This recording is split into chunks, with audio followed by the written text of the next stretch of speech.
morning. I'm calling the Municipal Services and Properties Committee to order. Today is Monday, November 24th. Madam Clerk, can you call the roll, please? Here. Here. Present on time. Here. Okay, Madam Clerk, we're expecting another couple members, but nobody has requested an absence. So if anybody else is not here, they are unexcused absence.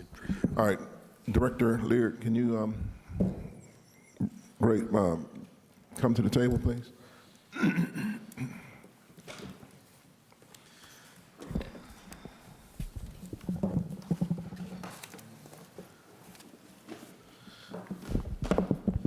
All right, to the committee members that's here, we are getting an early start today because we are having a presentation at 12 o'clock that was unexpected, and we're just trying to manage our time properly. So I appreciate everybody being here this morning.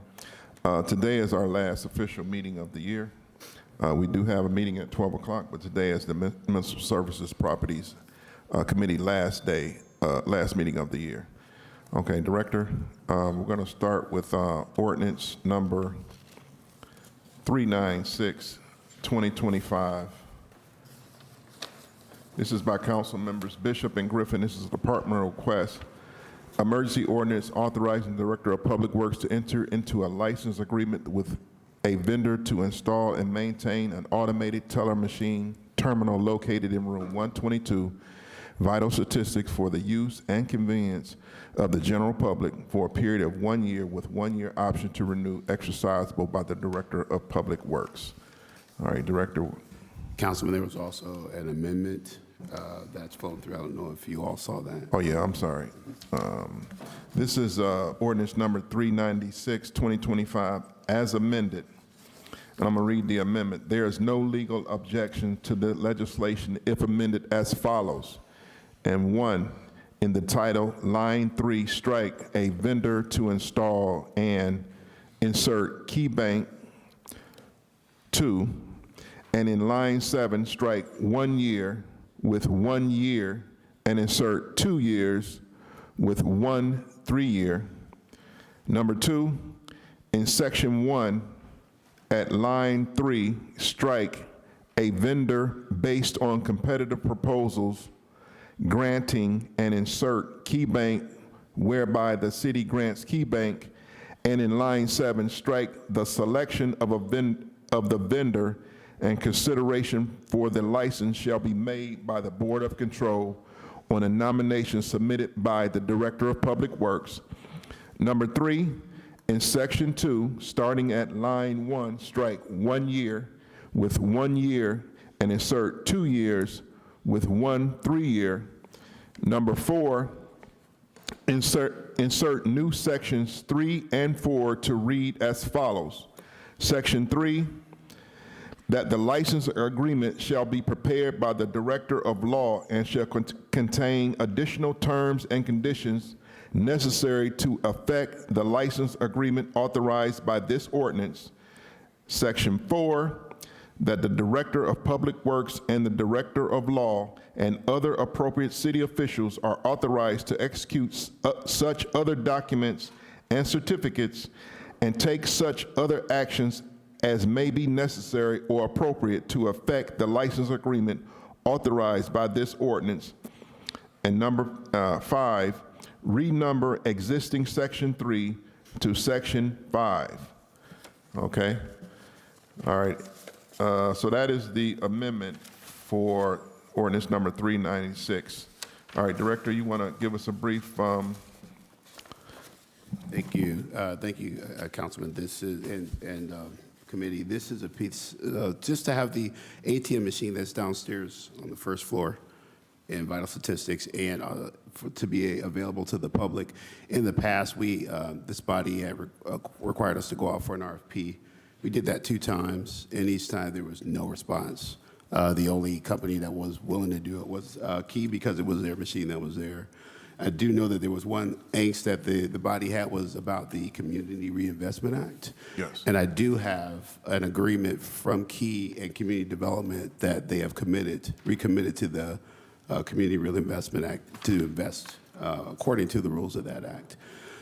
So our goal here is just to be able to have the ATM because I first considered, do we even need to have it?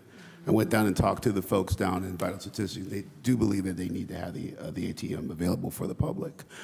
With that said, that is the reason why we feel, after talking with law as well, they believe this is probably the best way to go. Since, again, we did reach out to other banks.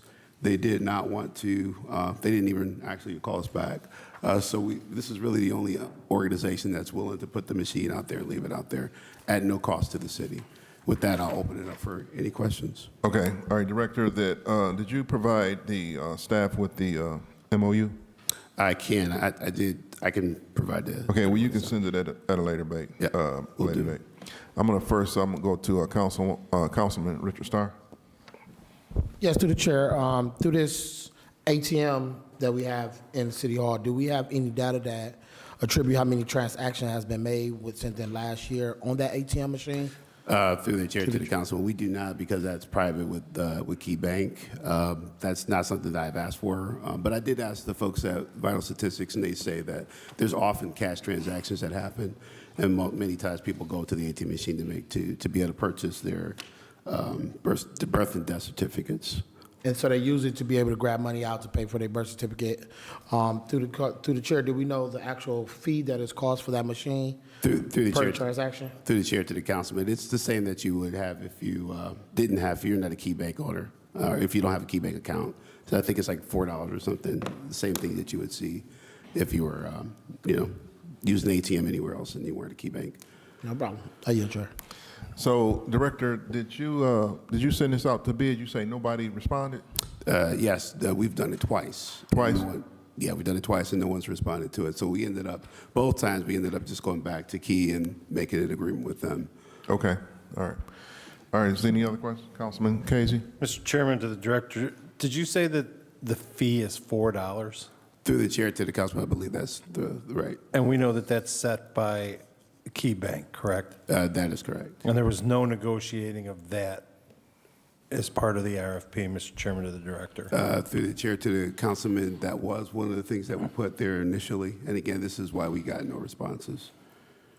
So the $4 is something we put in the RFP? No, we didn't, through the chair to the councilman, we didn't put the $4 amount, but we did ask to be able to negotiate those costs. And Mr. Chairman, to the director, did we negotiate the costs? Through the chair to the councilman, no one responded. So So how did Key Bank end up with it then? that was all we could, through the chair to the councilman, this was all we could do to get the machine there, was the $4. And that's regularly what they charge if you don't have a Key Bank account. And then, Mr. Chairman, to the director, do you know, you may not know this, is there an additional charge in at the first floor of Vital Statistics or whatever it is there an additional charge if you use a credit card? Through the chair to the councilman, I do not know. Right. I can find that out though. But I don't Mr. know. Chairman, to our staff, if we can find that out, if it's one charge, whatever it is for a birth certificate, $20 or whatever, if there's an additional charge if people use a credit card. Thank you. All right, is there any other questions on ordinance 1396? And I'm sorry, I want to note for the record that I made an error and I said ordinance 396 is ordinance 1396. Is there any other questions on ordinance 1396 as amended? Seeing no further questions, ordinance 1396, make sure I got this, 2025 stands approved as amended. Thank you. Ordinance number 1404, 2025, by council members Bishop and Griffin. This is a departmental request. An emergency ordinance determining the method of making the public improvement of implementing the active transportation program by repairing and constructing various safety improvements, including but not limited to pavement markings, delineator posts, sign fabrication materials, traffic signal equipment, design, and related improvements, and authorizing the Director of Public Works to enter into one or more public improvements requirement contracts for the making of the improvement, authorizing the director to employ one or more professional consultants necessary to design the improvement, and authorizing the director to apply for and accept one or more gifts and grants or other funding from public or private entities to implement this ordinance. Okay, Director, do you want to brief us on this piece Yes. of legislation? Thank you, Chair. This piece will allow, and I have with me Commissioner Ron Mavick from the Division of Traffic Engineering, but this piece will allow us to enter into requirement contracts to be able to either purchase materials or also purchase labor to be able to do things that are related to our mobility program throughout the city. So what I'll do is I'll just open up for any questions to Commissioner Mavick and actually let him allow you to give you an opening statement as well. Thanks. Thank you, Director. Through the chair, this will allow us to enter into contracts to push forward on our active transportation, which is a part of the Vision Zero, our bike infrastructure. So it'll allow us to either do the work in-house or seek contracts to help us or assist us doing that. Thank you. All right, so what is the active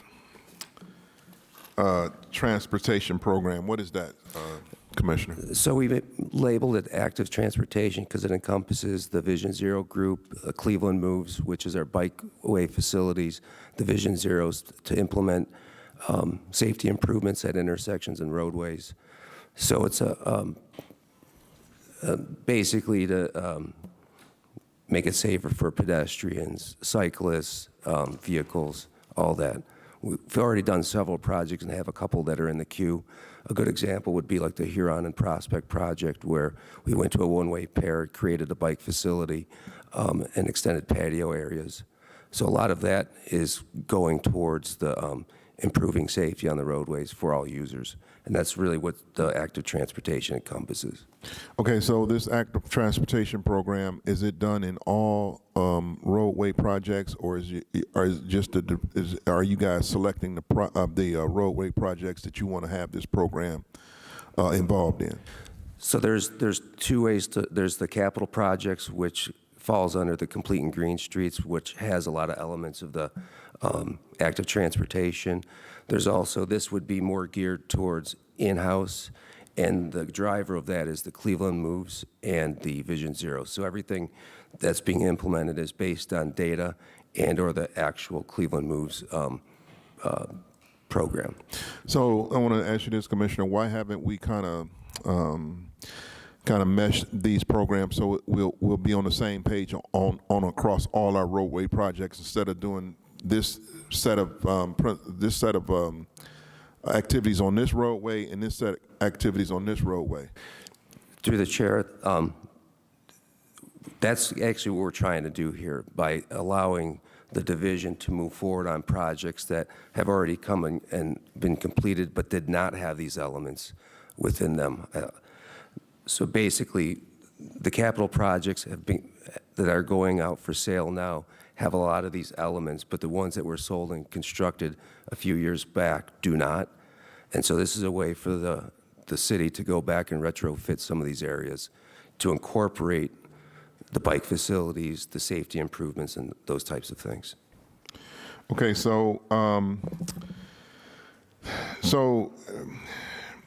the executive summary lists 1 million per year. Is that 1 million per year, or is that 1 million for the life of the contract? Is this contract? This, through the chair, this would be per year. Okay. And so we're going to have to make an amendment. We need to put a not to exceed clause in this, okay? Not to exceed clause. Just a second here. And I have to apologize because I left my notes. I rushed in so fast, I left my notes here.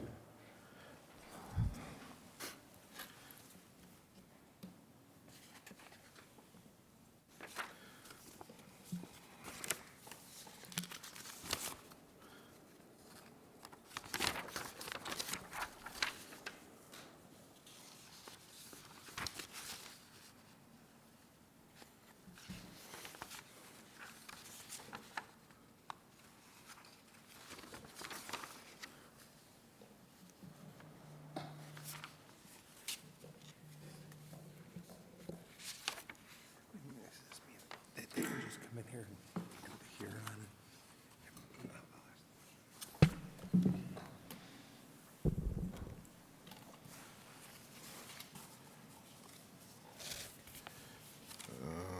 me see.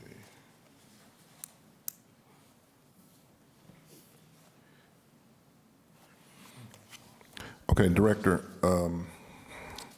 so we're going to make an amendment. Yeah, to 108B, to give the clerk written notice.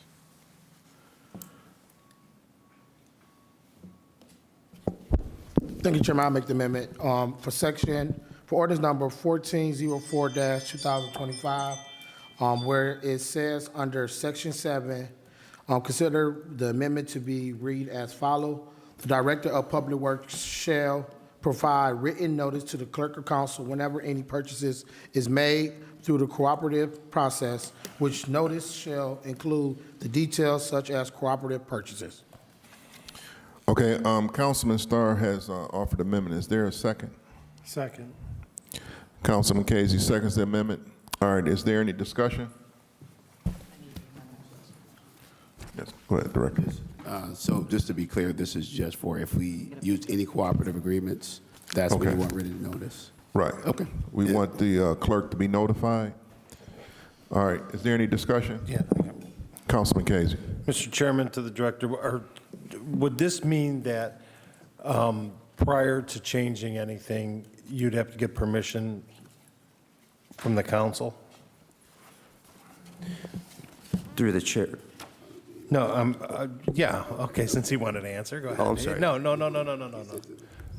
you're good, go ahead, Now, Rob. through the chair to the council person, I think the goal of any of these projects is to be working with the council and the community before we go and implement, so that everyone's very clear of what's being installed, so there's no surprises. We wouldn't just show up and restripe a street without any notification. So, Mr. Chairman, to either Commissioner Mavic or the director, did that happen on Huron and Prospect? Through the chair to the council person, absolutely. There was Okay. over a year worth of discussions with stakeholders Okay. and the teams that are currently over there. All right, and Mr. Chairman, this amendment will assure that any project moving forward in award has to be brought back before the council? Well, we want to, we want to be notified, not every project, but we want to be notified when there's a requirements contract agreed upon or entered into. We want to have the clerk of council notified. All right, because, Mr. Chairman, to the director or the commissioner, what I don't want to see is a project going on, then all of a sudden, something drastically changes on a street and the council wasn't aware. Yeah, through the chair, Councilman Casey, one of the things where this contract will be most useful is very minor changes, where it's just a small restripe or a small erasing. Maybe we add a turn slot or add delineator posts to a bike facility. This is not intended to do major reconstruction project. This is more to assist our crews, our in-house crews, with things that are just beyond their ability to perform. Okay. All right, thank you, Mr. Chairman. All right, is there any questions? Councilman Starr? Yes, to the chair, to the commissioner, I know he made reference to some of the one-way traffic upgrades that they made around Huron and the Prospect Ave area. Could you talk a little bit more about that project? Because there seems to be some different confusion on what we're trying to deliver within that project versus what was presented and put out to the public. And what I mean by that is a few business owners in that area have reached out to me and not in support of what we've done.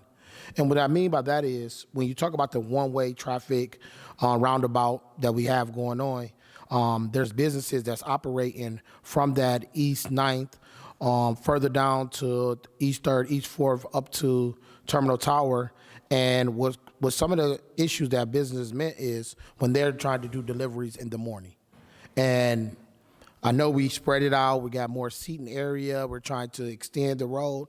But when you look at from a safety standpoint and talking about bottleneck, when someone is at right now at 9 o'clock in the morning, if they're trying to get deliveries for their businesses and they park on side of the road, they're not able to do the delivery in a safety manner. And also people who are trying to use the road to get to their business, they're stuck because there's not enough lanes accessible for that. Can you speak to what is the actual way to clean up things like that for this development, to the chair? To the chair, Councilmember Starr, that was looked at quite extensively. Under the old system where it was two-way, the folks were delivering out of the through lane, so people had to go around them in the turn lane. Under the new condition where there's two lanes in one direction, oftentimes when the delivery vehicles can't get to the curb, they'll actually block the through lane. But currently, folks just have to go around them. They're not going into oncoming traffic. So it's actually a safer condition than what existed before. We've done multiple traffic counts ahead and after the project, and actually some analysis at the intersections, and have found really no traffic issues that we could see. The other thing to keep in mind, excuse me, part of that project was to make it more convenient. So what would happen during game events or events at gateway facilities, the CPD would actually change the roadways into this pattern and then restrict a lot of the parking. So since we've implemented this, a lot of the parking is now no longer restricted. The system is already set up in place, so on load-in for game days, it's the same every time. It's less manpower for the Cleveland Police Department. They love the pattern because it makes it simpler, and it actually helps safety vehicles get to the venues if they need to. So we've seen a lot. There are some negatives, there's no doubt about that, but for the most part, we've seen nothing but positives out of this up to this point, and we can provide a lot of the data if you would like to see that. Yes, to the chair, to our staff, if you possibly, Commissioner, send that data over to our staff so they can get it to council members. And from that standpoint, I definitely would just share with you what I've experienced from the businesses. They're not completely sold on the actual plans of more a safety area for the residents. And what I mean by that is, there is some different problems because some of the parking lanes that you once had were once moved.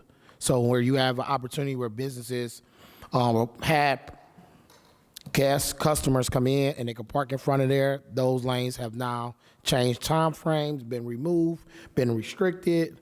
Now there's some different questions that I think we definitely need to sit down to also see that come through. And then also from the standpoint of, I know this is not solely on traffic, on you, Commissioner, just for the viewing public. I believe we need to figure out how we're going to get that end goal completed.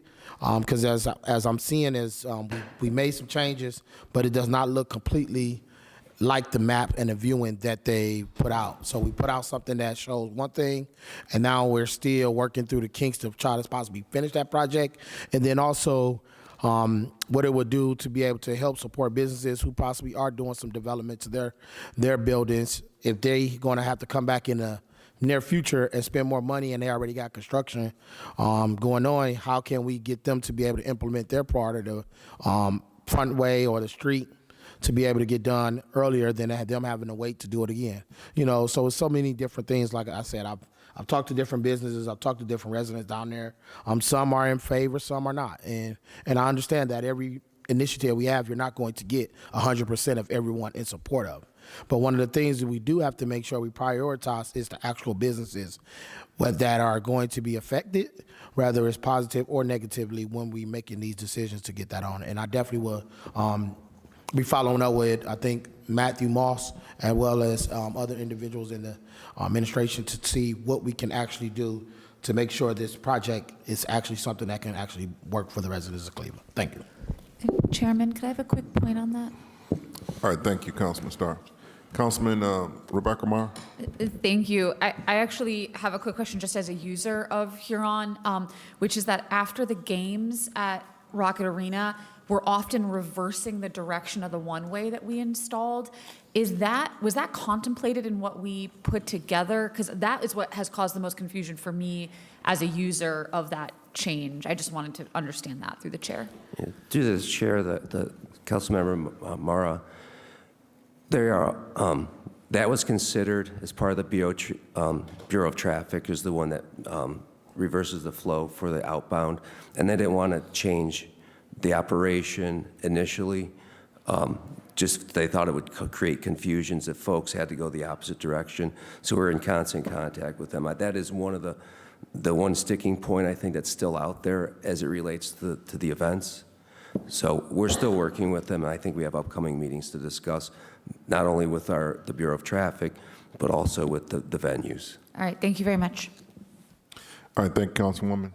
Is there any other questions on ordinance number 1404, 2025? Law Department? Did you take a vote on the amendment?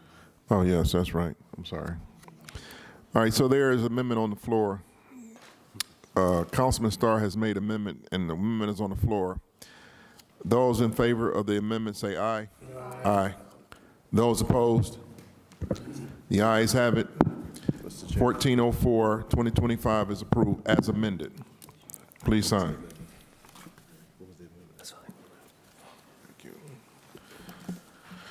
All right, ordinance number 1446, 2025. By Council Members Bishop and Griffin, this is a departmental request, an emergency ordinance determining the method of making the public improvement of purchasing, repairing, constructing, and installing signal support poles, and authorizing the Director of Public Works to enter into one or more public improvement contracts for making the improvement for a period not to exceed 2 years. Okay, Director. Thank you, Chair. This piece is to allow the Department of Public Works to be able to go out and purchase signal poles, which is something that, as you probably know in your wards, this is something we're in dire need of. So we want to be able to do that. So I have with me here Commissioner Mavick to give a little bit more explanation on what's happening with this. Through the chair of the committee, this would allow the division to enter into a contract to replace signal support uprights. So typical traffic signal installation has the mast arm signal supports. A lot of our uprights have been damaged or are beginning to show wear and tear. So this is just a preventative contract to allow us to change some of the more compromised signal supports out.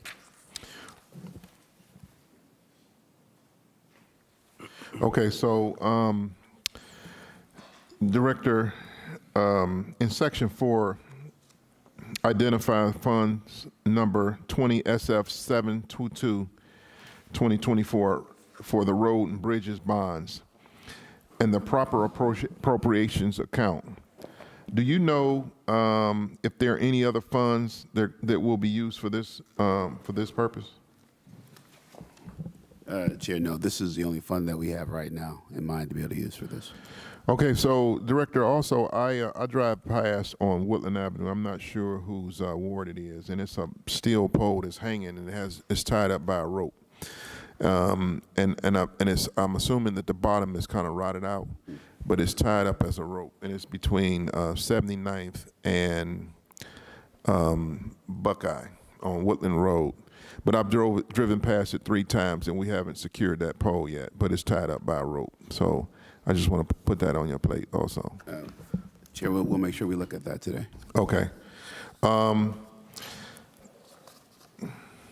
All right, is there any questions on ordinance 1446? Councilman Casey. Thank you. Mr. Chairman, to the Director, just to reiterate, this is just for signs, right? This isn't for poles throughout the city, light poles or anything like that. This is just for traffic control arms, correct? Through the chair of the councilman, yes. Okay, and then if we have, we'll just say an intersection that has a traffic light there, and it does not have a mast arm, right? It's just regular wires, you know, with the signal hanging on it. Are we replacing those to put a mast arm on it, or are we just keeping it the way it is? To the chair of the councilman, this is not for new construction, so we would not do any of those. This is more for where we have compromised uprights, whether they've been damaged by crashes or they're just rotting out, as was mentioned before. where the bases rot out to the salt. Mr. Chairman, to the director, what lasts longer, what's more feasible, the mast arms or the hanging wires? Through the chair of the councilman, it's the mast arms. The spans often will break, and they have a useful life of about 20 years, whereas a mast arm could last upwards to 50 years. And then, Mr. Chairman, to the director or the commissioner, have we done an inventory of our traffic lights in the city of Cleveland to see how many are mast arm, how many are not? And if we have, or if we haven't, are we going to? And then if we have, is there plans to end up replacing them, all the intersections with mast arms? Through the chair of the councilman, we do have an inventory that documents everything at every location, so we could provide that if you would like. I don't have a percentage of what is and what's not. Typically, the signals get upgraded through capital projects, like roadway projects, where they're eligible. But the division has not had a signal project in quite some time. Upgrading it to a mast arm signal is about $250,000 per location. And oftentimes, if you go after federal funding for upgrades, the city is going to be responsible for the cost of every intersection that doesn't meet a warrant. So sometimes it's more advantageous for the city just to upgrade those to span with their own forces, rather than go after funding and then pay the $250,000 per location that do not meet warrants. All right, and now I'm just curious, Mr. Chairman, to the director or the commissioner, how many traffic signals do we have in the city of Cleveland? Through the chair of the councilman, just under 1,000. Just under 1,000? So if you could just get us the percentage of how many are mast arms and how many are not? Through the chair to the councilman, absolutely. All right, thank you. All right, thank you, Councilman Casey. Is there any other questions on ordinance number 1446, 2025? All right, seeing no further questions, ordinance 1446, 2025 is approved. Please sign it. Thank you. All right, thank you, Director. All right, we can have MoCap.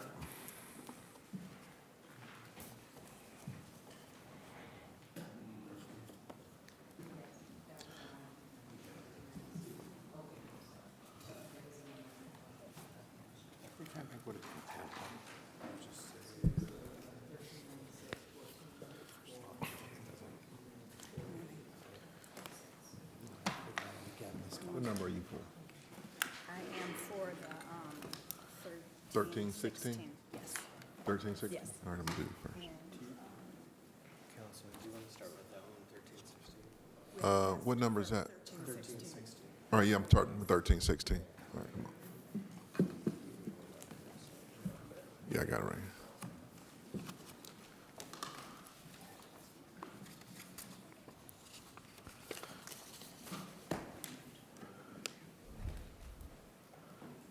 I'm sorry, Director, you didn't have this piece, huh?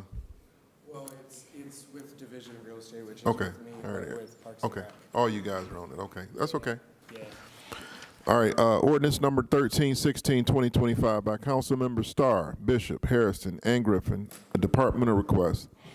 An emergency ordinance authorizing the Director of Parks and Recreation to execute a deed of easement granting to Cedar Redevelopment Phase 4 LLC certain easement rights in property located on East 26th Street between Central Avenue and Community College Avenue, and declaring the easement rights no longer needed for public use. All right, Director, are you here to represent this piece, or Commissioner? Either or? Good morning. Thank you for having us here today.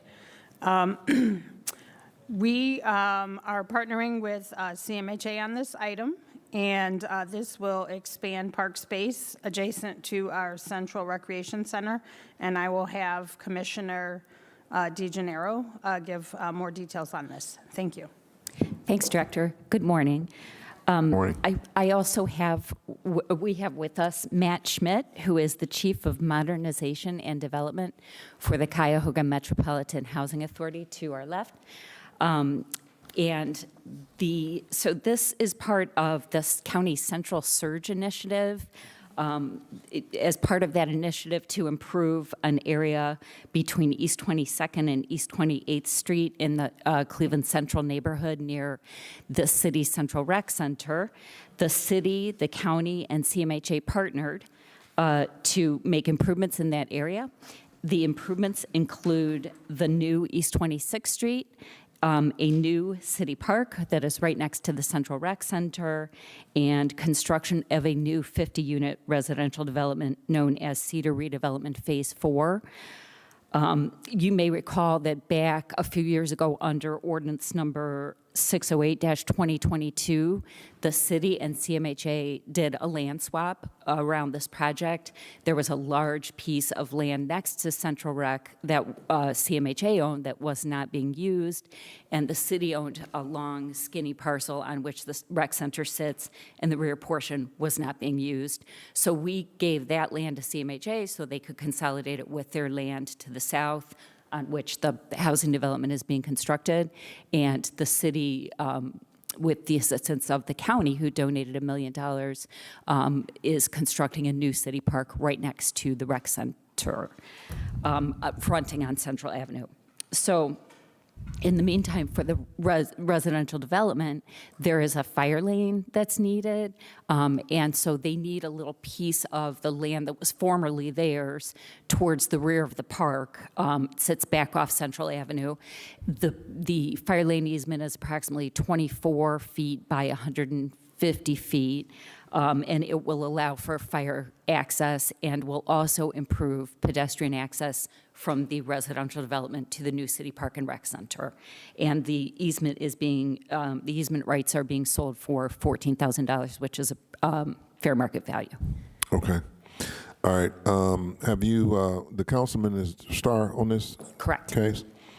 Have you gotten have you gotten the approval of Councilman Starr? We have, Mr. Chairman, Councilman Starr and I spoke back in October and again on Friday, and he is in support of this piece. All right, I'm gonna go to Councilman Richard Starr.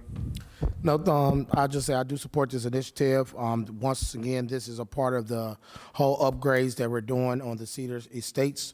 In retrospect, we have MoCap working on the upgrades to Central Bathhouse, been also adding that new playground area that we've just recently finished up, but then also with the Sancova finishing up Phase 4 of their development, which is going to be mixed affordable housing right there in the neighborhood over there. So I do support ordinance number 1316-2025, Chair. All right, thank you, Councilman Starr. Is there any other questions? Councilman Brian Casey. Thank you, Mr. Chairman. Mr. Chairman, to the director, what's the difference between a deed of easement and then just flat out selling the property? Through the chair to Councilman Casey, a deed is a transfer of property rights. A deed of easement is a transfer of certain property rights. So an easement allows you to do certain things on someone else's property without actually transferring the property. But the easements are transferred via deed typically, so that's why it's referred to as a deed of easement. And then, Mr. Chairman, to the director, is there finances involved in that? Yes. The developer had the property that is needed for the fire lane easement appraised, and the fair market value of the easement rights are $14,000. Okay, so we're selling the easement, the deed of easement for $14,000, correct? Through the chair, that's correct. Right. And then, Mr. Chairman, to the director, are we also granting an easement? Yes. So I'm sorry, we are transferring the easement rights. So we're granting an easement via a deed of easement. That's the instrument that gets recorded. Okay. That says, yes, that, so-and-so has the right to do something on my property via this easement. That transfer of those rights is going to be for fair market value of $14,000. Okay, but we're not giving any property away, right? Not the underlying fee is what it's typically referred to, like the ownership of the land is what's referred to as the fee ownership. the city will retain ownership of the fee interest, but we're transferring an easement. But what do you, Mr. Chairman to the director, what do you mean the ownership of the fee? What does that mean? So the city will retain ownership of the underlying land that underlies where the easement is going to be. Okay. The easement that we're transferring to the developer is just, like I said, the rights to use it for fire lane access. So that's the easement area. Mr. Chair, Councilman, if I could help out, Councilman Casey, would you like to Sure. grant? if you don't mind. Yeah. Councilman Harrison. Councilman, so yes, we would still own the land. Just say if you had a vacant lot next to you, and you still own the land, but you let your neighbor, your neighbor pays you to use it to drive in and out to access their property. So yes, we would still own it. They would just have access to come in and out or whatever work that they're asking for to use the property for. And the way that we give them that right is to record a deed, like if you sold it, to have access to the property. So, Mr. Chairman, to whomever can answer the question, so we're just giving them an easement for $14,000. So are they just, is it more or less they're just renting it from us forever for $14,000? We're still going to maintain it, but they get the right to use it? Through the chair, sort of. I mean, they are sort of, it's not a lease, so they're not renting the land. They actually have deed rights in the land, easement rights, but not the right to the ownership of the land. They just have the right to use the land, like Councilman Harrison said. Right. So, and I get that. So, Mr. Chairman, to the director, then why don't we just sell it to them? Well, why can't we just do that? Through the chair to Councilman Casey, I don't think they want to take ownership of it. I don't think it's necessary. They just need it for this fire lane access, so it's not unusual that, we'd like to maintain it as, it'll be part of the park. And in fact, the residents from the housing development will be able to access the park via this easement. It's really just needed for access, so they don't need to take on the land. Councilman Harrison. Thank you, Mr. Chair. I would say a great example is the sewer district. A lot of our wards, we have the sewer district who are the vacant lots that we own, and they may put like some rockscape or, use it to have an access point for their sewers. That's a great example of, that process as well. All right, thank you. All right, thank you, Councilman Casey and Councilman Harrison. So, did this deed of easement, did this last in perpetuity? Yes, Mr. Chairman, it's a perpetual easement. And to this deed of easement, can we revoke this deed of easement at any time, or how does that work?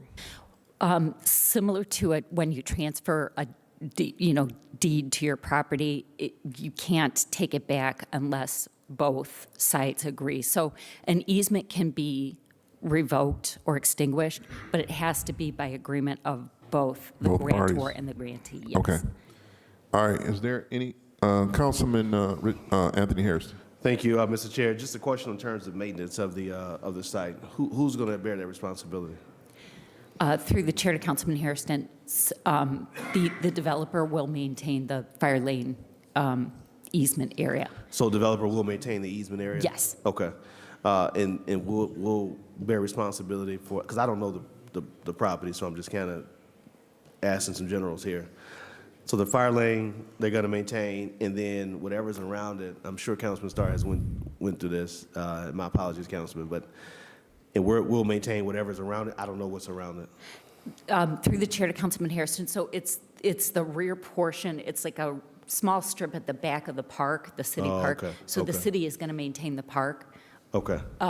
but the developer will maintain the pavement associated with the fire lane easement. Okay. All right. Thank you for that. I didn't have a visual, so I was trying to just figure out what the There should be a setup. map. I I apologize didn't through see the it, chair. but- I believe there's a map in your packet that kind of shows a zoomed-out view of the parcels. Okay. And then the actual easement I'm fine. area. I trust Councilman Starr's judgment in engagement, so thank you. All right. Is there any other questions on ordinance number 1316, 2025? Seeing no further questions, ordinance number 1316, 2025 is approved. Please sign it. All right. Thank you, Commissioner and Director. Thank you. All right, mocap.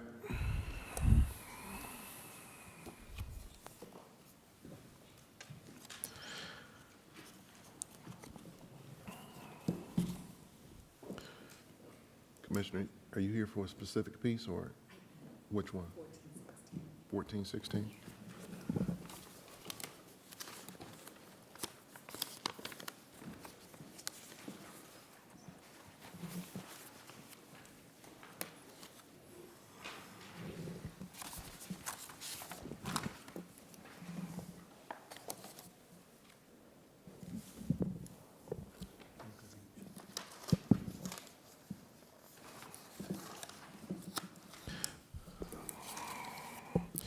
All right, ordinance number 1416, 2025. By council members Polisic, Bishop, and Griffin by departmental request. This is as amended.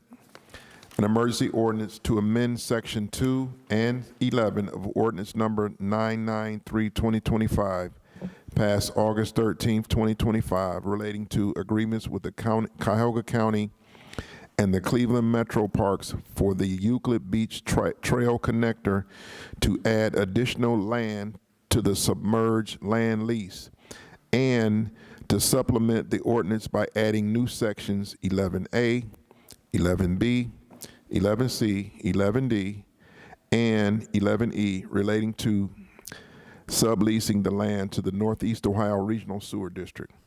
Okay, Director, are you on this piece also? Yes, sir. Okay. Now, let me read the amendment. There is no legal objection to this legislation if amended as follows.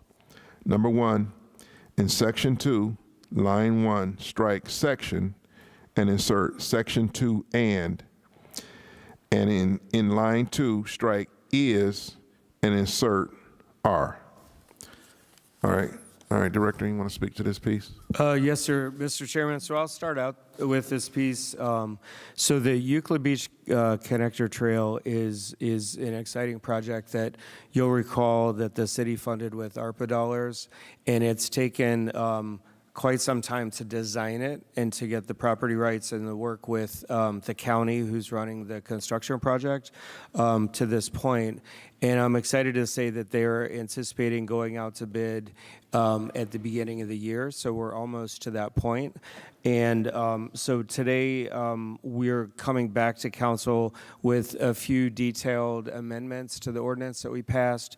And really, I just want to emphasize that it's somewhat of a complicated project. And so there's just a few things that we need to update in that ordinance in order to get ready for the bidding of the project. So with that, I'm gonna turn it over to Commissioner DeGennaro to go through those few changes. Okay. Thank you, Director. Commissioner, just a minute. Let me ask you the question before. So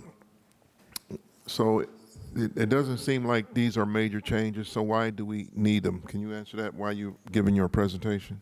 Okay, thank you. Yes, I will address the changes. So the two changes to ordinance number 993-2025 that are needed via this current legislation, in the original legislation, the city is accepting easements for the trail that will be constructed, the Euclid Beach Connector Trail. And in the original legislation, we limited those to a term of 50 years. But they need to be perpetual to ensure ongoing maintenance and control of the trail area. So that's the first amendment, to make the trail easements be perpetual instead of 50 years. The other amendment is, so the city is going to have a submerged land lease in connection with the trail easements, and there's an additional area that needs to be added to the submerged land lease. It's lakeward of the terminus of East 156th Street, under which the Northeast Ohio Regional Sewer District has a sewer pipe, and the outfall goes, extends out into the lake. But because the city owns the land upward, and in other words, not the water portion, but the roadway portion. We want to add that portion to our submerged land lease and then seek authority to get a consent to sublease that little area to Northeast Ohio Regional Sewer District. So those are the two changes. Okay, was there any money involved with this? No, Mr. Amendments. Chairman, all of the easements are at no cost. Okay. All right. Is there any questions on the ordinance number 1416, 2025? Yes. Councilman Hairston. Thank you. Through the chair to the commissioner, you said that we need to amend the 50 years to perpetual. And what I've seen over the years that we've had a 50-year, 199-year kind of, sunset on these, and then if it needs to be renewed, to come back and renew them. So why are we asking for these to be perpetual and not leave these with the dates that we already set? So through the chair to Councilman Hairston, if we left them at 50 years, there's a chance that when we went back to the property owner at that time to sign an easement over to us for the trail, that they may refuse to do that. And if so, the trail would have to go around their property. So having the easement be perpetual ensures that the trail can remain in place in perpetuity.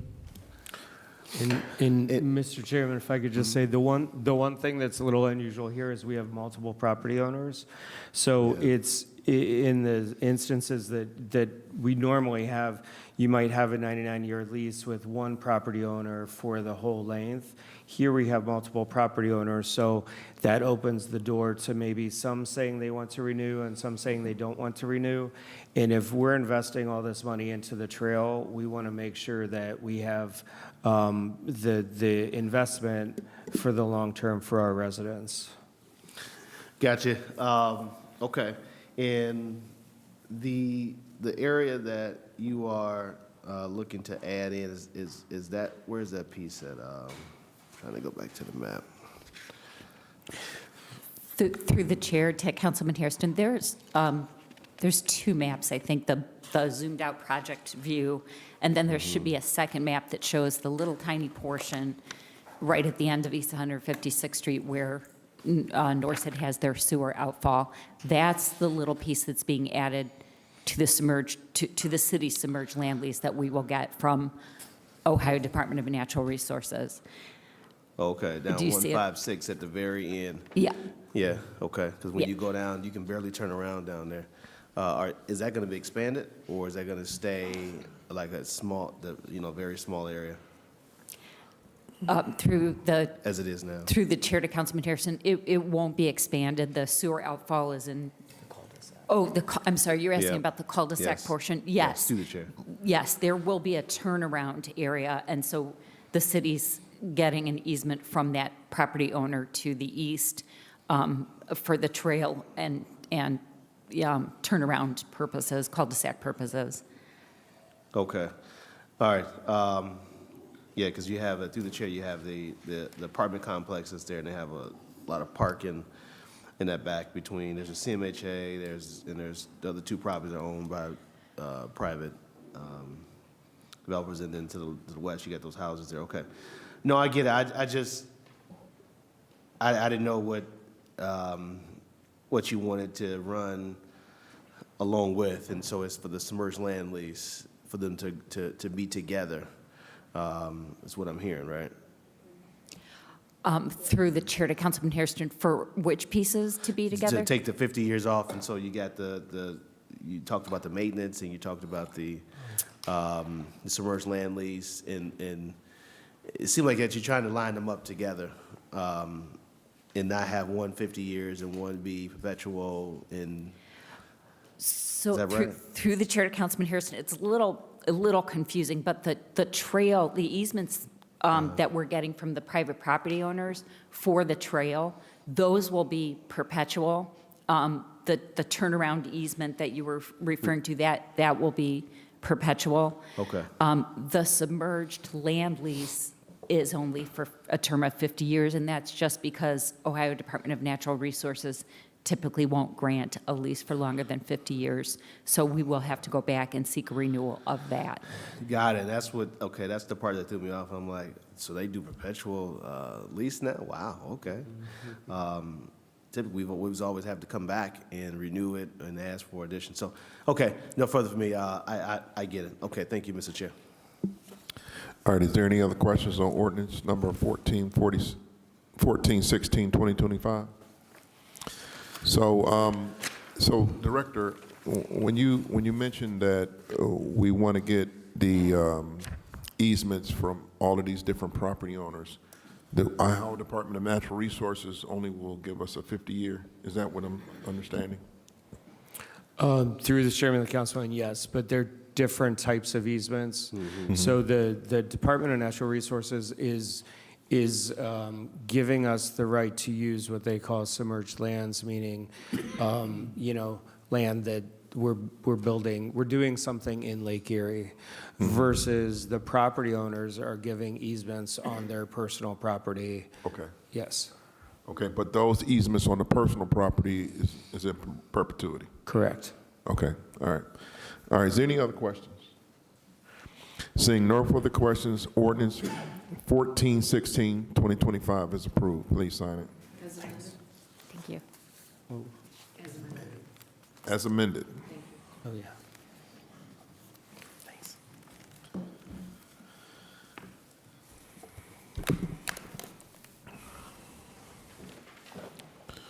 All right, so we bringing this one back, Director. Ordinance number 1082, 2023, by council members Bishop, Hairston, and Griffin. This is a departmental request. An emergency ordinance authorizing the Director of Capital Projects to apply to the District 1 Public Works Integrated Committee for state funding for constructing improvements to portions of State Route 283 East, State Route 283 and St. Clair Avenue to apply for and to accept any gifts or grants for this purpose from any public or private entity authorizing professional services, agreements with public and private entities, and any relative agreements, and authorizing the Commissioner of Purchasing and Supplies to acquire, accept, and record for right-of-way purposes any real property and easements necessary to make the improvement. Okay, all right, Director, do you want to speak to this piece? Yes, sir. So the ordinance itself is our typical roadway ordinance to seek funding for roadway improvement. But what makes this a little bit special and why it was on hold for a bit is that it relates to an unusual state route that is a portion of 55th Street, which is north of Superior Avenue, and then it jogs over to St. Clair Avenue all the way to 72nd Street, and there is a map in your tablet, and then it's from 72nd Street up to the freeway. And the reason the state route is in this configuration is because if you've been on 55th Street and you go towards the lake, when you get to the bridge, the railroad bridge that's near the lake where Dominion East Ohio has their offices, the road narrows down so that it makes it, you can't get trucks through there. So the state route ended up winding, 55th St. Clair to 72nd Street to get to the freeway more easily. The city received urban paving funds, which is available for state routes. And we brought this ordinance to council in 2023, and rightfully so, Councilman Hairston asked us, yeah, but what about the rest of St. Clair Avenue? Because St. Clair Avenue, all the way to the East Corp line, is in worse condition than this piece of the roadway. So that was a great challenge, a fair question. And so we've worked with our staff, Rick Switowski and his staff, to come up with a plan for all of St. Clair Avenue. We're to the point now, and that would be a phased project with many funding cycles, but we're at the point now where this the state funding, the urban paving funds for State Route 283 is about to expire.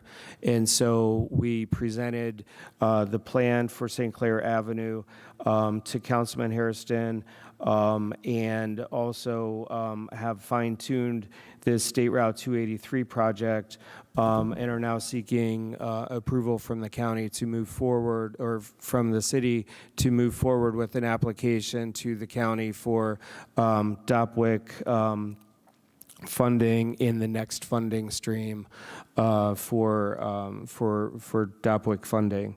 DOPWIC is through the state, but it's managed by the county. So with that, the project has grown from about $8.5 million, which is what was in the original legislative summary, to about $13 million. And a lot of that relates to safety enhancements. This area has some of the highest crash rates in our whole city. And so we've been working with the Vision Zero team, and working with our staff and with ODOT to really look at different interventions that can be used in this area to reduce crashes, as well as go after additional grants related to safety to layer onto the urban paving funds, as well as the future DOPWIC funding that we hope to receive to pull together an application and a project that really is going to address the safety needs of the area, as well as just the regular pavement condition. So with that, open to questions, and Rick can dive into detailed answers as well. Okay, Director, explain to us, what is the District 1 Public Works Integrating Committee? So the District 1 Integrated Committee is what we shortened to DOPWIC, and it is the way that the state of Ohio issues or grants money to local regions. Our region is the DOPWIC 1 Coordinating Committee, and so that is basically Cuyahoga County. It's the large cities, it's the small cities, it's the county. And so once a year we make applications to DOPWIC, and typically the city applies for two roadway projects per year, and it's scored on a very regimented and published method that you have to be very prescribed in what projects you apply for in order to receive them, because there's a lot of applicants throughout our entire county. Okay, so you mentioned that the cost of the project went from 8.5 to 13 million. Who's going to pick up that gap? How are we going to close that gap in funding since we started this project? I'm going to hand over to Rick what our current thinking is for the different breakout of the funding. But as I mentioned, we're layering a lot of safety funding on top of it. To the chair, what we're primarily looking at is safety. You turn your mic on. Thank you. What we're primarily looking at is safety funds to add to this, because we're looking at a lot of different options. I mean, the base project is about $8 million if you go ahead and just put in the asphalt and mill and fill and do the ADA ramps and the other things, but we're looking at possible roundabouts, road diets, other safety features to be incorporated into it. We have an RFP ready to go that will evaluate all that, and the funding will be chased while we're doing the design, when we determine exactly what we're going to be putting in it. Okay. Also, Director, in Section 13, that Section 13 includes future bonds and any other funds, that language. So that language makes the council a little nervous. So why does that language need to be in this piece, Director? Through the chairman and the councilman, well, for one reason, we do anticipate asking for funding in the 2026 bonds for State Route 283. So that would be the money that we would need for design. And at a future point, we would also need a local match through bond funding. And in addition, though, we do anticipate applying for any other applicable grants that could come in to fund this project. Okay. So when you need to make modifications to the funding, will you notify this body?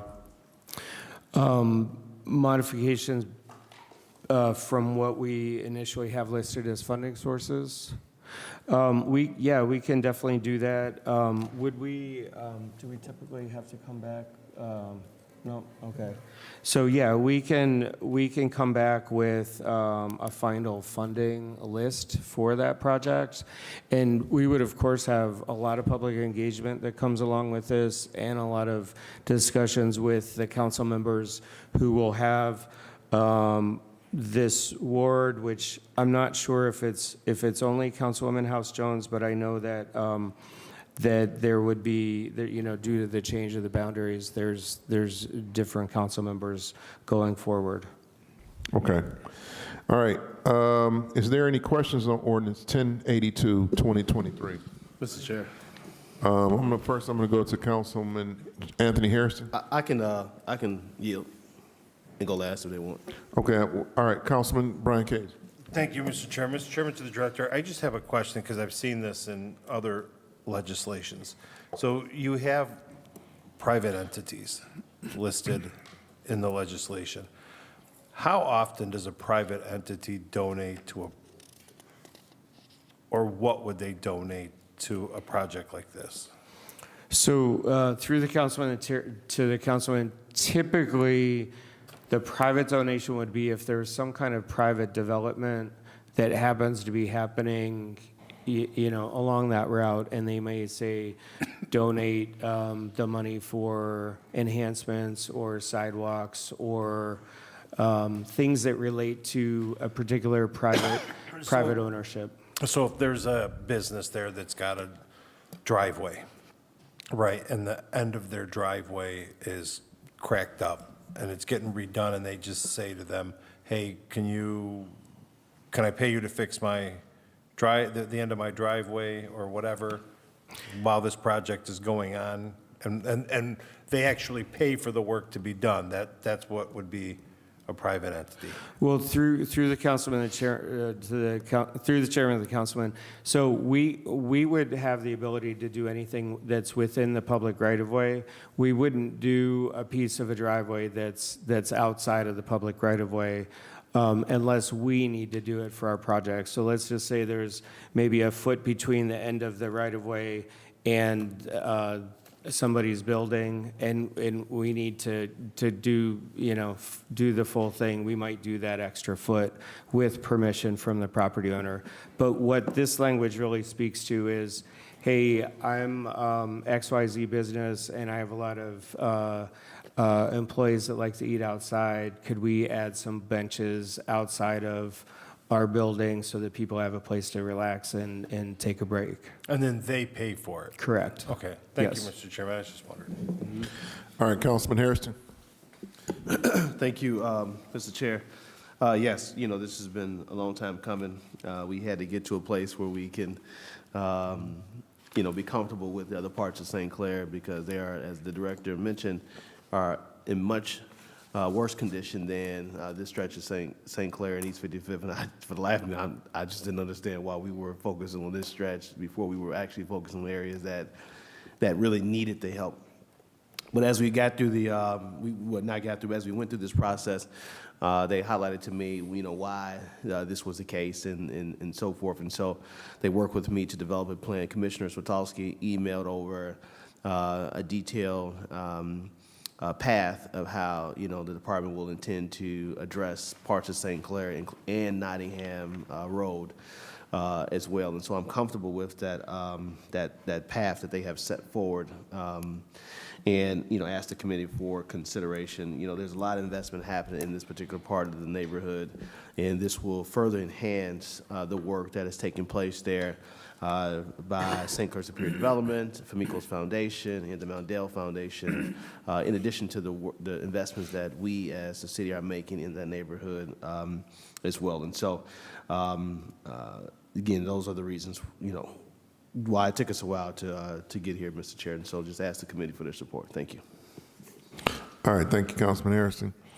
All right, is there any other questions on ordinance number 1082, 2023? Seeing no further questions, ordinance number 1082, 2023 is approved.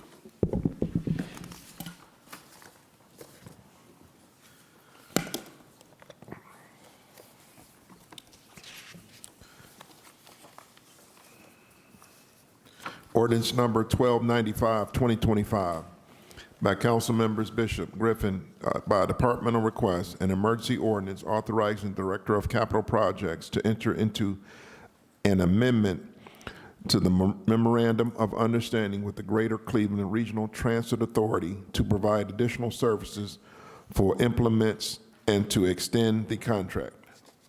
All right, Director.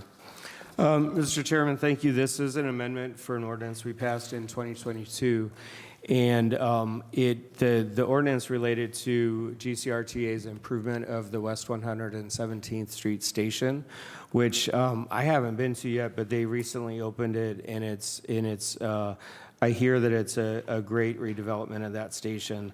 The reason we entered into an agreement with GCRTA is because at the street level, the city of Cleveland owns the east side of the roadway, and Lakewood owns the west side of the roadway. And RTA was seeking to do improvements of the retaining walls and the railings and the sidewalks at the street level underneath the platform as part of their project. So the city agreed to participate. It was a great way to extend their project down to the right-of-way level. And the city of Lakewood also agreed to participate. And so we're seeking an amendment now, because we need to extend the term of the agreement through the end of this year. And we also had a cost overrun or an additional cost of $29,600 that we wish to compensate RTA for the additional work, which Rick can get into the details, but it related to concrete and railings, which was all confirmed and inspected by our staff. So with that, would be open to questions. Okay, Director, in section 2, it lists the 29,600 not to exceed that amount.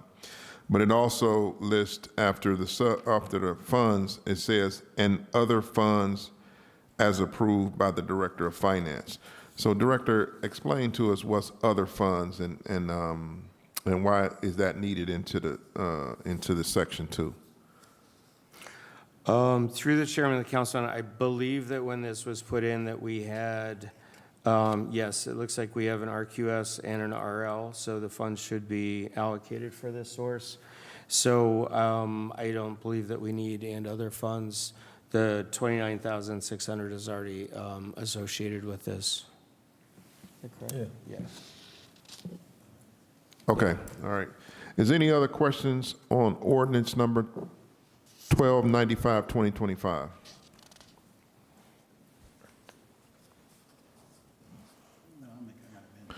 Councilman Starr. Yes, on ordinance number 1295, I would like to issue an amendment. And within the amendment, it should say under section 2 of 1295-2025, where there said, and other funds, can you please strike that language, other funds? All right, Councilman Starr has an amendment. Is there a second? Second. Councilman Casey seconds it. Is there any discussion on the amendment? Councilwoman Marr? Oh, I'm sorry. It's the No law. I'm sorry. God bless you. No. Just to clarify, are you striking from the comma "and other funds approved by the Director of Finance" all the way to the end, or just the "and other funds"? Just, that's a great question. Just the other funds, so therefore only funds that are earmarked in the legislation should be used for this and nothing else. Thank you. All right, so is there any other discussion on the amendment? All right, those in favor of the amendment say aye. Aye. Those opposed? The ayes have it, and the amendment carries. All right, is there any other question on ordinance number 1295, 2025, as amended? All right, seeing no further questions, ordinance number 1295, 2025, as amended, is approved. Please sign it. All right, ordinance number 1400, 2025, by council members Bishop and Griffin. This is a departmental request.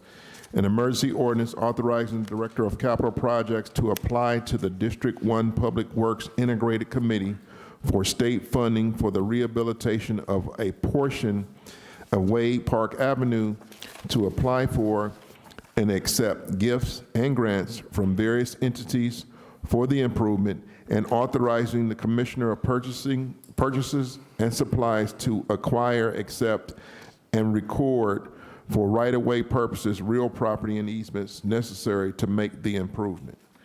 All right, Director. Mr. Chairman, so thank you for hearing this piece. So this is for Wade Park Avenue, and it goes from East 66th Street to East 118th Street. And this is a typical roadway improvement project ordinance, specifically relating to a future round of DOPWIC funding, the District 1 Public Works Integrating Committee. This one we actually applied for this year, so we're catching up with the authority to accept the funds if we do receive those fundings.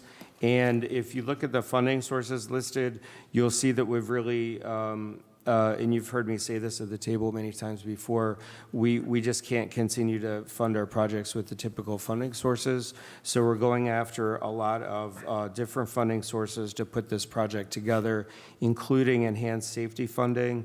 And I will say that that now is a great time for the city to go after enhanced safety funding, because the governor has a personal interest in enhancing the safety of our roadways. So there is additional state funding available right now. So that's one reason why you'll see us at the table a lot with additional safety funding coming to the table. But this project has already had the beginning of community engagement with both Councilwoman House Jones's community and also Councilmember Conwell's community. And so while we're just starting the design of it, we have had a lot of interest in the improvement of Wade Park Avenue. And the one highlight I wanted to make for you is that if you think about how council really challenged us at the table when we talked about the Superior Midway and how that project would just end at 55th Street, Wade Park kind of fits into that story, because we have a little piece of roadway that we have to connect, which is 55th Street to 66th Street. But as you know, this coming year, we're going to have East 66th Street as a transformational project from Superior Avenue all the way down to Euclid Avenue. And as you get, most of the way down, Wade Park Avenue hits 66th Street, and there's going to be bike facilities on Wade Avenue that would take you east into University Circle. So when we talk about our complete bike network, you would have the ability to go from the downtown of the Superior Midway. There's a little gap we have to figure out down 66th Street, and you could peel off at either Wade Park or all the way down to Euclid Avenue and go east or west from Euclid Avenue or east on Wade Park. So it's in need of pavement treatment, but it's also critical for bike infrastructure. Okay. All right, Director. So in the summary, it's identifying 164 this is 1,400. It's identifying 164,000 in road and bridges bonds proposed in 2026. Does this legislation authorize this amount, or will there be additional legislation coming forward in the future? So, Mr. Chairman, this does not authorize that amount. You will often see an estimate of what our road and bridge bond percent would be or what the amount would be, but we always have to go to City Council through a more explicit way if we were seeking for that funding to be authorized by this ordinance. So that's really just showing, here's how we're going to come up with the funds to make this project. Now, as we get further into design, those numbers may change. Maybe we get a grant, maybe we get an extra grant, maybe we don't get some, and then, or maybe the scope increases, and that may increase or decrease our local share. Okay. All right, I'm going to open this up to questions. Is there any question on ordinance number 1,400, 2025? No questions on ordinance 1,400, 2025? Seeing no, since there's no questions, ordinance 1,400, 2025 is approved. Please sign it. All right, last but not least, ordinance number 1402, 2025, by council members Hairston, Bishop, and Griffin, a departmental request. An emergency ordinance authorizing the Director of Capital Projects to employ one or more professional consultants for the construction of pedestrian enhancements along Euclid Avenue from Upper Valley Drive to Ivanhoe Road, known as Euclid Avenue Pedestrian Improvement Project, to apply for and accept any gifts or grants for any public or private entity, from any public or private entity, authorizing the mayor and the commissioner of purchasing and supplies as appropriate to acquire, accept, and record the right-of-way purposes, real property, and easements necessary to make the improvement, and authorizing the Director of Capital Projects to enter into any relative agreements. Okay, Director?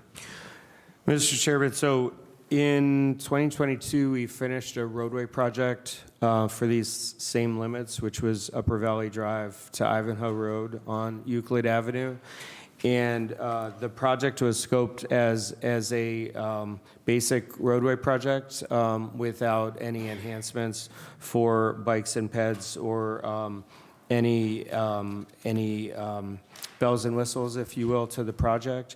So we've been working with Councilman Hairston since that time to consider how we could incorporate some of the recommendations of a TLCI study, which is a Transportation for Livable Communities program through NOACA. And that TLCI study was finished as we were about to let the construction project, so the timing was off, so we couldn't incorporate anything from that study into the construction project. So what we did was we applied for TLCI implementation funding from NOACA, and we did receive that in the amount of $500,000 that was awarded from last year's application. And so we've worked out a scope that also includes some safety funding, but we have not, as of yet, received any of that safety funding. So the scope here is aspirational in that we will apply again and hope to get safety funding over the winter time. Otherwise, we'll have to adjust the scope and use our funding and the NOACA funding to come up with a design that meets the neighborhood's goals.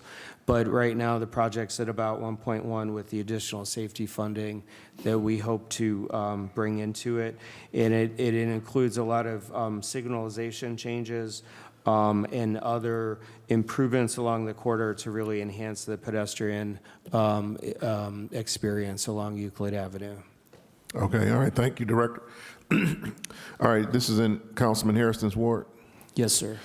Councilman Harrison, you want to comment on this piece? Yes, Mr. Chair. Thank you. fully supportive of this piece through the chair, as the director indicated. This is something we've been working on for a very long time for Euclid Avenue. And again, unfortunately, we were not able to roll this into the road work repairs that we made a few years back because the time is just it just didn't line up. In fact, we started this when I was on county council, and we carried it over to city council.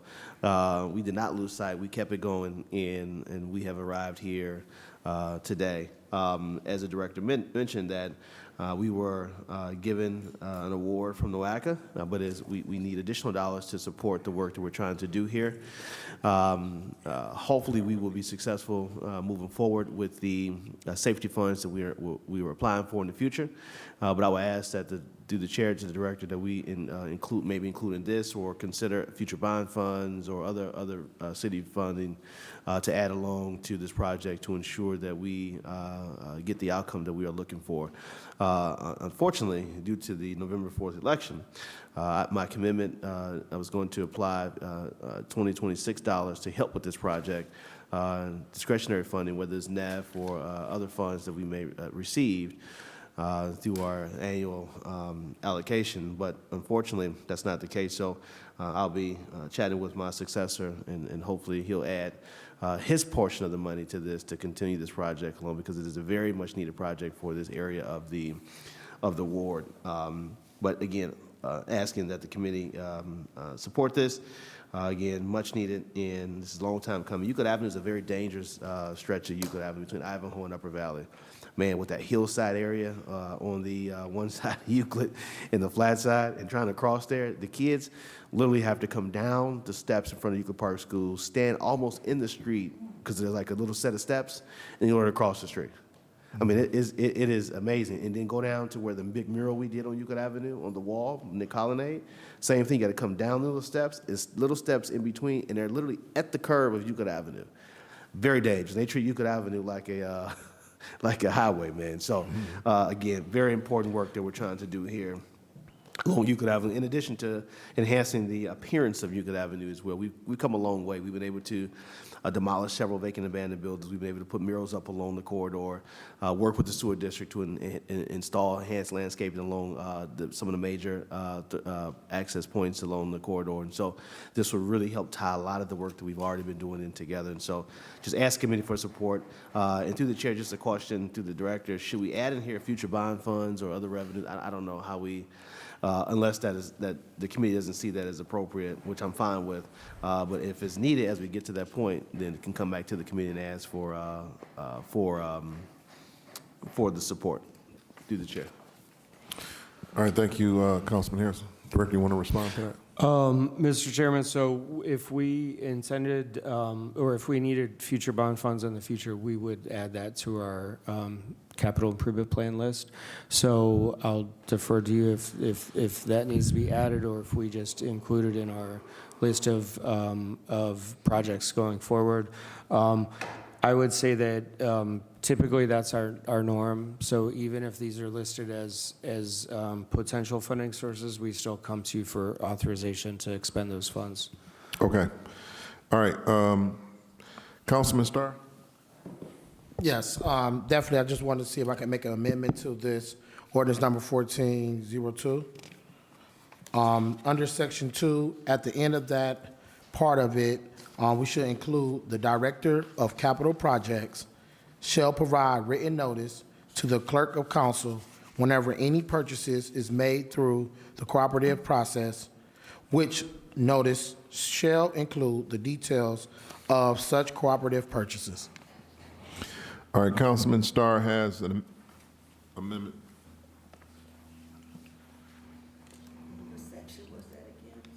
Section 2. Okay.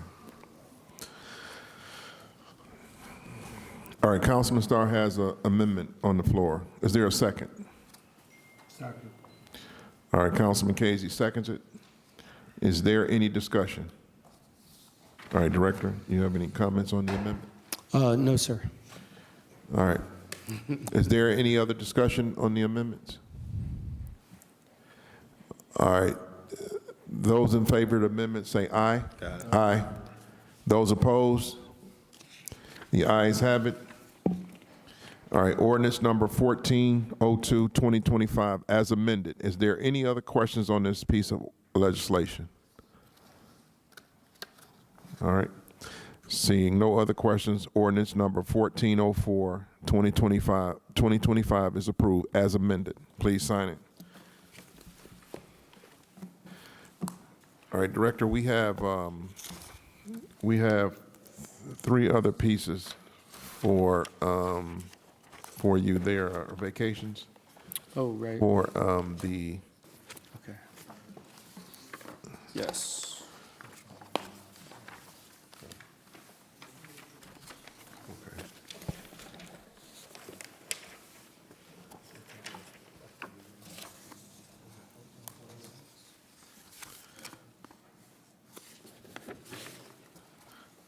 All right, ordinance number 1489, 2025, by council members Welsh, Bishop, Harrison, and Griffin. This is a departmental request, an emergency ordinance to vacate a portion of West 3rd Street. Okay, Director? Yes, sir. So, Mr. Chairman, all three of these pieces that you're about to hear relate to the Bedrock project. And all three of these pieces relate to vacations that are needed to move the project forward. So the first one is being about a 75-foot wide strip on West 3rd Street. And this is so let me just say, the reason these are split into different pieces is because there's different ownerships adjacent to the piece of West 3rd Street that's being vacated. So this first one is the 70-foot wide strip, and it is adjacent to the Global Peak Performance Practice Facility, LLC, Huron Holdings, LLC, and Kingfisher Harbor, LLC. We do have a map that was included in each of your packets, which I do not have.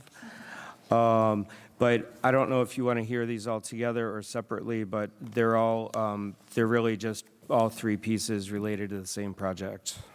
Okay, all right.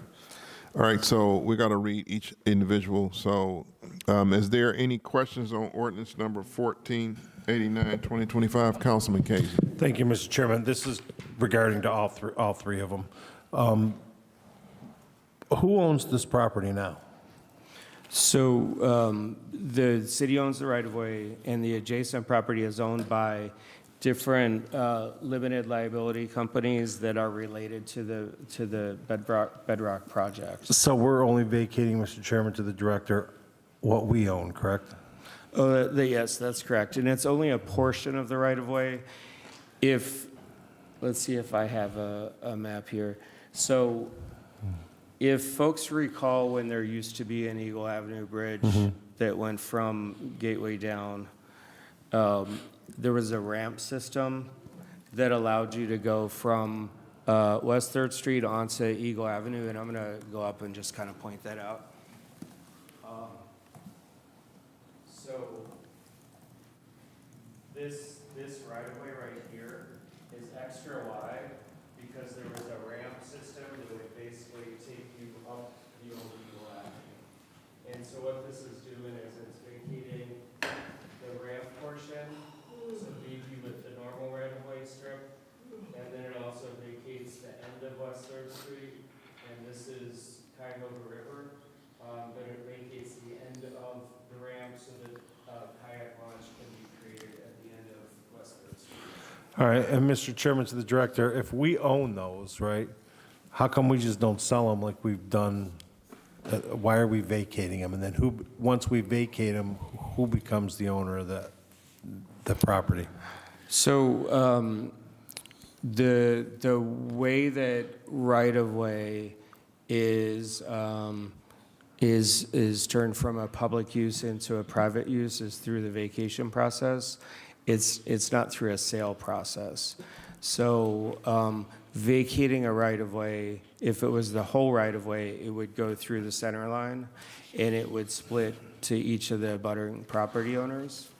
In this situation, since it's a partial vacation and the rest of West Third Street remains, all of the vacated property goes to the property owner that's adjacent. And it's the way that this process works. I've thought about it in many different ways, and it's just not feasible to sell something that you're vacating. Well, Mr. Chairman, to the director, then why don't we just give them an easement, right, like we did in previous legislation, and then sell it to them at fair market value?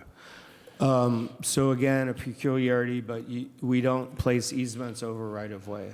Okay. So I think that the legal concept, and I'm speaking in public on something I'm not exactly sure I remember the details of. I think the concept is, though, that a property owner owned land before it was dedicated, and therefore you're vacating the public right, and it reverts back to the private right. And that's why they receive that land back at no cost. All right, thank you. All right, thank you, Councilman Casey. Is there any other questions on ordinance number 1489, 2025? Seeing no further questions, ordinance number 1489 is approved. Please sign it. All right, next we have, with the same presentation, we have ordinance number 1490, 2025. This is by Council Members Welsh, Bishop, Hairston, and Griffin. It's the Department of Request, an emergency ordinance to vacate a portion of West 3rd Street. Okay, Director? So, Mr. Chairman, again, this relates to the right-of-ways that I'm showing here. Let me just point out to you on the map which ordinance relates to which piece. Okay. Which might be helpful. Oh, you have it there? Oh, I think you have it there. Yeah, no, that's perfect.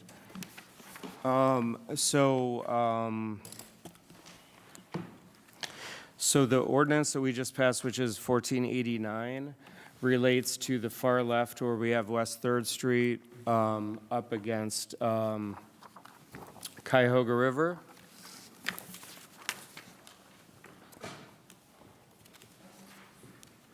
So this is the ordinance that we just passed. And then, thanks. Thank you. So the ordinance that we're speaking on now, which is ordinance 1490, 2025, relates to this piece right here, which is between Central Avenue and the future Eagle Avenue Bridge. And then the final ordinance, which is 1491, would relate from Central Avenue to the bridge abutments. Okay, all right. Thank you, Director. Is there any questions on ordinance number 1490, 2025? All right, seeing no questions, ordinance number 1490, 2025 is approved. Please sign it. All right, last but not least, ordinance number 1491, 2025. This is by Council Members Welsh, Bishop, Hairston, and Griffin. This is a departmental request, an emergency ordinance to vacate a portion of West 3rd Street. All right, Director, thank you for the graphic illustration. Is there any questions on ordinance number 1491, 2025? All right, so seeing no further, since no questions are being asked, ordinance number 1491, 2025 is approved. Okay, Director, thank you. Is there any miscellaneous for the Director while we have him here? All right, no miscellaneous. Director, any other remarks? No, sir. Thank you very much. All right, I hereby call the municipal service, adjourn the municipal service meeting to the next call of the chair. Which will be next.